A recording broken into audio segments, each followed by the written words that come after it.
పిలిపిస్తున్నటువంటి పరిస్థితి కానీ లేకుంటే గ్రామ పంచాయతీ ఎన్నికలు వస్తాయనే దాని నుంచి కావచ్చు, ఏదైనా కానీ ఆందోళనకి శ్రీకారం చుట్టారు.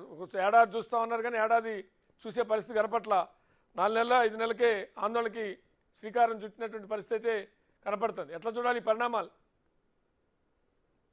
ఇది ఆల్మోస్ట్ ఒక ఎలక్షన్ ఇయర్ లాగా అయిపోతుంది. మనకి అసెంబ్లీ కాగానే ఇమీడియట్ గా మళ్ళీ పార్లమెంట్ అయిపోయింది.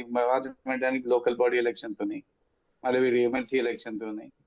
కాబట్టి ఆల్మోస్ట్ పబ్లిక్ అంతా మొత్తం ఓటర్లు లీడర్స్ కూడా అంతా ఓటర్ల చుట్టూ తిరుగుతూ ఉన్నారు. ఎలక్షన్ కోడ్ ఉందని చాలా మటుకు స్కీమ్స్ కూడా ఇంప్లిమెంట్ చేయలేదు.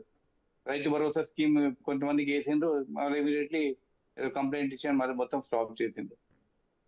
కాబట్టి అండ్ సెకండ్ థింగ్ ఫైనాన్షియల్లీ కూడా ముఖ్యమంత్రి నిన్న కూడా రివ్యూ మీటింగ్ లో క్లియర్ గా తెలిసిపోతా ఉంది. ఏంటంటే ఫైనాన్షియల్ పొజిషన్ మాత్రం చాలా టైట్ ఉంది. అందుకే ఫైనాన్షియల్ కూడా మాపప్ చేయాలని. డెఫినెట్ గా ఇవన్నీ స్కీమ్స్ ఇంప్లిమెంట్ చేయాలంటే డెఫినెట్ టైం పడుతుంది. అండ్ ఇమీడియట్ గా చేయాలంటే మాత్రం పరిస్థితి మాత్రం కనపడటం లేదు.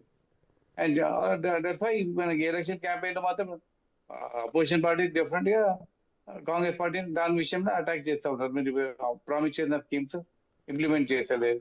ముఖ్యమంత్రి గారు ఓపెన్ గా చెప్పారు, నేను డెఫినెట్ గా ఇంప్లిమెంట్ చేశాను, give me some more time, definite గా ఈ ఎలక్షన్స్ ఎలక్షన్ కాగానే అన్ని ఇంప్లిమెంట్ చేస్తా 1 by 1 అని.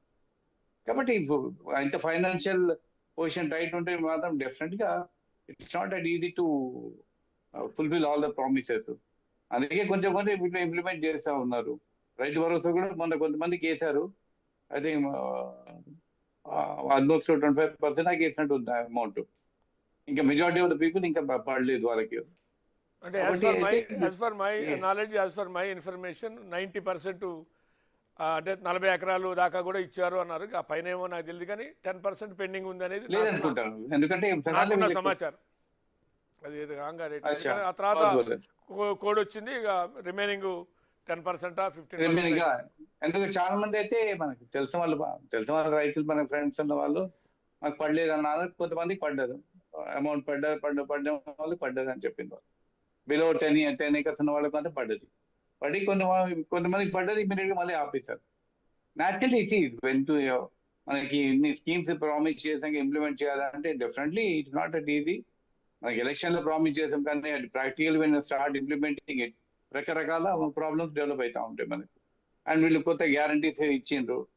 ఆ గ్యారంటీస్ కూడా అట్రాక్ట్ అయ్యి పబ్లిక్ ఓట్ వేసినారు వాళ్ళు. కాబట్టి అది ఓట్ నిలబెట్టుకోవాలి. ముఖ్యమంత్రి గారు అదే చెప్తారు, డెఫినెట్ గా నేను ఇంప్లిమెంట్ చేస్తాను, ఇట్స్ మ్యాటర్ ఆఫ్ టైం అని చెప్తా ఉన్నారు. మొన్న కూడా ఎలక్షన్స్ బిఫోర్ కూడా ప్రెస్ కౌన్సిల్ అదే చెప్పాడు, లేదు నేను తప్పక ఇంప్లిమెంట్ చేస్తాము, ఇట్స్ మ్యాటర్ ఆఫ్ టైం అని. Let's wait and see. Right. Rakesh గారు, అంటే గ్రాడ్యుయేట్స్ ఎన్నికలు అంటే ఎన్నికలు ఇక